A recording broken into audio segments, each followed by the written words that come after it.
દ્વારકામાં ચરસના જથ્થા સાથે એક શખ્સ ઝડપાયો છે। દ્વારકા જિલ્લામાં નશીલા પદાર્થોની હેરફેર હંમેશા ચર્ચાનો મુદ્દો રહ્યો છે।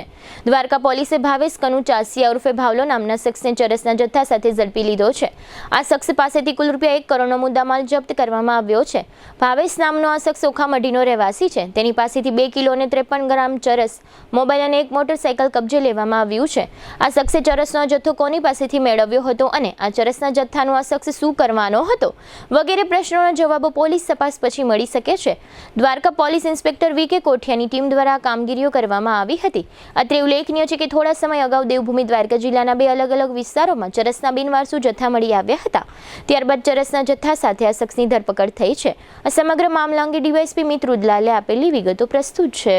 તાજેતરમાં દ્વારકા પોલીસ સ્ટેશનની ટીમ પેટ્રોલિંગમાં હોય ત્યારે તેઓને એક બાતમી મળેલ કે 2 ઈસમો દ્વારકાથી બરડિયા તરફ ચરકલા ફાટક પાસે માદક પદાર્થનો જથ્થો લઈને જતા હોય। આ બાતમીના આધારે દ્વારકા પોલીસ સ્ટેશનની ટીમે કાયદેસરની કાર્યવાહી કરવા માટે પોતાની વોચ ગોઠવીને ચરકલા ફાટક પાસેથી આ બંને ઈસમોને પકડી લીધેલ હોય, જેમાં એક ઈસમનું નામ છે ભાવેશ ઉર્ફે ભાવલો સન ઓફ કનુભાઈ ચાસિયા અને બીજો ઈસમ જે છે એ કાયદાના સંઘર્ષમાં આવેલ કિશોર।